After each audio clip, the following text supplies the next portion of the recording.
Welcome to TNPSC small circus channel. Good evening to everybody. இந்த வீடியோவில் என்ன பார்க்கலாம் அப்படின்னா, நம்ம பிஜிடிஆர்பி வந்து ப்ரிப்பரேஷன் வந்து எல்லாருக்குமே இந்த டைமில் கொஞ்சம் ஸ்லோவாக தான் போகும். அதுவும் இந்த மந்த்தில் அடுத்த மந்த்லாம் பார்த்தோம்னா ரொம்ப கொடூரமாக தான் இருக்கும். ஏன்னா வந்து நம்ம படிக்க ஸ்டார்ட் பண்ணால் தான் எல்லாமே வரும், நல்லது வரும், கெட்டது வரும். அதுவும் வந்து ஃபேமிலியில் இருந்து படிக்கிறவங்களுக்குலாம் ரொம்ப ஸ்ட்ரகிளாக தான் இருக்கும். ஏன்னா மே மந்த்துனா பிள்ளைங்களுக்கு லீவ் விட்ருவாங்க. ஸோ நம்மளால் வந்து அந்த பிள்ளைங்க ஸ்கூல் போயிட்டதுக்கப்புறம் தான் கொஞ்சம் பல்க் டைமே கிடைக்கும் படிக்கிறதுக்கு. இப்போ வந்து அதுவும் இருக்காது. அப்புறம் நிறைய மேரேஜ் வரும், நிறைய நல்லது கெட்டது எல்லாமே வரும். அப்புறம் நம்ம படிக்க ஸ்டார்ட் பண்ணால் வீட்டில் சண்டை வரும். அப்புறம் சொந்தக்காரங்க வருவாங்க, நம்ம சொந்தக்காரங்களாம் இன்னொரு வீட்டுக்கு போவோம். இது எல்லாமே இந்த மே மாதத்தில் இது இல்லாமல் கோயில் திருவிழா வேறு வரும். ஸோ இந்த மாதிரியெல்லாம் நிறையா தடைகள் வந்து வரதான் செய்யும். என்ன பண்ணுறது, அதெல்லாம் தாண்டி தான் வரணும். நம்ம வந்து இந்த ஃப்ரெஷர்ஸ்லாம் அவங்களுக்கு பிரச்சனையே கிடையாது. அவங்க பாட்டுக்கு நல்ல ஹாஸ்டலில் உட்காந்து நல்லா படிப்பாங்க ஃபுல் டைமு. ஆனால் நமக்கு வந்து அப்படி கிடையாது.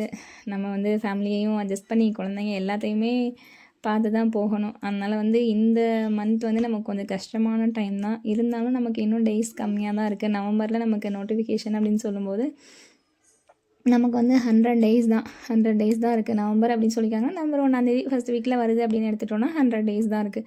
அப்போ 100 டேஸில் நம்மளால் என்ன படிக்க முடியும்? ஏன்னா வந்து நமக்கு நோட்டிஃபிகேஷன் வந்ததுக்கப்புறம் நம்மளால் ரிவிஷன் பண்ண மட்டும்தான் நமக்கு டைம் இருக்கும். அதை தாண்டி புதுசாக படிக்கிறது வேணால் ஒரு 1 or 2 யூனிட்ஸ் வேணால் படிக்கலாம்.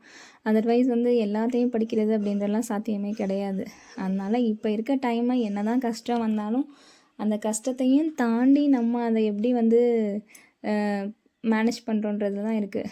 டே டைம் நமக்கு நிறைய பிரச்சனை வருது, அதாவது சொந்தக்காரங்க வராங்க, சமைக்கணும், அந்த மாதிரிலாம் நைட் டைமில் படிக்க வேண்டியதுதான். ஸோ இந்த மாதிரி ஏதாவது நம்ம ஆல்டர் பண்ணிக்க வேண்டியதுதான், வேறு வழியே இல்லை. நம்ம வந்து இந்த 1 மந்த்தை ஃபுல்லாக வேஸ்ட் பண்ணிட்டோம் அப்படின்னா அதுக்கப்புறம் நம்ம ரொம்ப கஷ்டம் படிக்கிறது. ஏன்னா வந்து இந்த 1 மந்த்துன்றது வந்து இந்த புதுசாக படிக்கிற பிள்ளைங்களுக்கு, ஹாஸ்டலில் உள்ள பிள்ளைங்கலாம் இந்த 1 மந்த்லேயே எவ்வளோ யூனிட் கவர் பண்ணிடுவாங்க. அது இல்லாமல் நமக்கு மேஜர் மட்டும் இல்லை, மேஜரில் மட்டும் 10 யூனிட் இல்லை, அதை தாண்டி சைக்காலஜியில் 8 யூனிட் இருக்குது.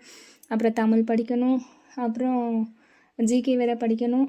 இவ்வளோதையும் படிச்சுட்டு நம்ம அதுக்கப்புறம் ரிவிஷன் வேறு ஸ்டார்ட் பண்ணணும்.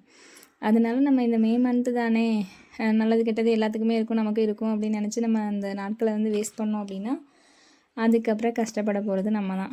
அதுக்கப்புறம் ரொம்ப கஷ்டப்படணும். அதனால் வந்துட்டு இப்போவே இந்த மே மந்த்தை ரொம்ப எல்லோரும் ஃப்ரீயாக இருக்க டைம் தானே அப்படின்னு நினைக்காம கொஞ்சம் கொஞ்சம் நம்ம படிக்கிறத ஒரு 4 மணி நேரம் படிக்கிறோம் அப்படின்னா ஒரு 3 மணி நேரமாக 1 மணி நேரம் குறைஞ்சா கூட பரவாயில்ல.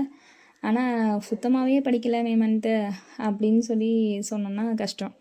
அதனால் இருக்க கஷ்டத்தையும் கடந்து படிக்கணும். அதனால் மே மாதம் தானே அப்படின்னு நினச்சிடாதீங்க. 1 மாதம் போயிடுச்சு அப்படின்னா நமக்கு பின்ன கஷ்டப்படுவோம். அதனால் இருக்க டைமை யூஸ்ஃபுல்லாக எல்லாமே படிங்க.